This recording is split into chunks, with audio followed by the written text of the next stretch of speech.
নমস্কার দর্শকবৃন্দ, দিনের ব্যস্ততা শেষ আবারও আপনাদের স্বাগত জানাই আজকে রাতের বিস্তারিত আবহাওয়ার প্রতিবেদনে। যারা রাতে ভ্রমণ করবে, বাইরে কাজ করবে অথবা আগামী দিনের প্রস্তুতি নিতে চান, তাদের জন্য আজকে রাতের আবহাওয়ার পরিস্থিতি জানা অত্যন্ত গুরুত্বপূর্ণ। চলুন জেনে নেওয়া যাক বাংলাদেশ ও পার্শ্ববর্তী অঞ্চলের রাতের আবহাওয়ার সম্ভাব্য চিত্র। আজ রাতের আকাশ দেশের অধিকাংশ এলাকায় আংশিক মেঘলা থেকে মেঘাচ্ছন্ন থাকতে পারে। দক্ষিণ পূর্ব এবং উত্তর পূর্ব অঞ্চলের অনেক এলাকায় হালকা থেকে মাঝারি ধরনের বৃষ্টিপাতের সম্ভাবনা রয়েছে। কোথাও কোথাও বজ্রসহ বৃষ্টিও হতে পারে।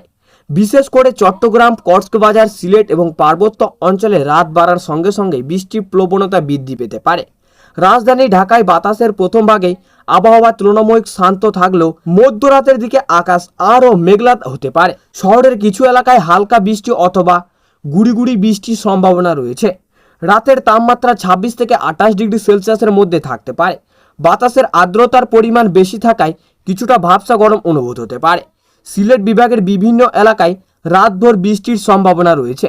পাহাড়ি এলাকায় অতিরিক্ত বৃষ্টির কারণে কিছু স্থানে জলবদ্ধতা দেখা দিতে পারে, তাই রাতে যাতায়াতের সময় সতর্ক অবলম্বন করার পরামর্শ দিয়েছে। চট্টগ্রাম ও কক্সবাজার উপকূলীয় এলাকায় মাঝারি বৃষ্টিপাতের সম্ভাবনা রয়েছে। সমুদ্র উপকূলের কাছাকাছি এলাকায় দমকা হাওয়া বইতে পারে। গভীর সমুদ্রে অবস্থান, মাছ ধরা নৌকা ও ট্রামগুলোকে আবহাওয়ার সর্বশেষ তথ্য অনুসরণ করার পরামর্শ দেওয়া হয়েছে। রাজশাহী, খুলনা ও রংপুর বিভাগের অধিকাংশ এলাকায় বাতাসের আকাশ আংশিক মেঘলা থাকতে পারে, তবে কিছু কিছু স্থানে বজ্রসহ বৃষ্টির সম্ভাবনা উড়িয়ে দেওয়া যাচ্ছে না। রাতের শেষ ভাগেই তাপমাত্রা কিছুটা কমে আরামদায়ক পরিবেশ তৈরি হতে পারে। ময়মনসিংহ ও আশেপাশের এলাকায় রাতের দিকে মেঘের পরিমাণ বাড়তে পারে। কোথাও কোথাও হালকা থেকে মাঝারি বৃষ্টিও হতে পারে। বজ্রপাতের সময় খোলা মাঠ বা খোলা জায়গায় অবস্থান না করার অনুরোধ করা হয়েছে। ভারতের পশ্চিমবঙ্গ, আসাম, মেঘালয় এবং ত্রিপুরা অঞ্চলে রাতভর বৃষ্টির সম্ভাবনা রয়েছে। কলকাতা ও আশেপাশের এলাকায় মাঝারি বৃষ্টিপাতও হতে পারে। উত্তরবঙ্গের কিছু এলাকায় তুলনামূলক ভারী বৃষ্টির সম্ভাবনা রয়েছে। রাতের বিশেষ সতর্কতা: বজ্রপাত দেখা গেলে খোলা মাঠে অবস্থান করবেন না। গাছের নিচে আশ্রয় নেওয়া থেকে বিরত থাকুন।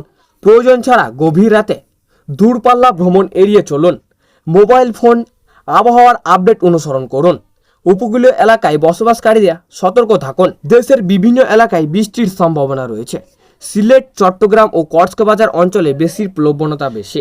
ঢাকায় মেঘের আকাশ ও হালকা বৃষ্টির সম্ভাবনা। বজ্রপাত ও দমকা হওয়ার ঝুঁকিও রয়েছে। রাতের শেষ ভাগে কিছু এলাকায় তাপমাত্রা সামান্য কমতে পারে। বন্ধুরা, রাত যত গভীর হবে অনেক এলাকায় মেঘ ও বৃষ্টির কার্যক্রম তত বাড়তে পারে, তাই নিরাপদে থাকুন। প্রয়োজন ছাড়া বাইরে বের হবেন না এবং আবহাওয়ার সর্বশেষ আপডেটের দিকে নজর রাখুন। শুভরাত্রি, সবাই ভালো থাকুন, সুস্থ থাকুন এবং নিরাপদে থাকুন। আবার দেখা হবে আগামীকালকে নতুন আবহাওয়ার বুলেটিনে।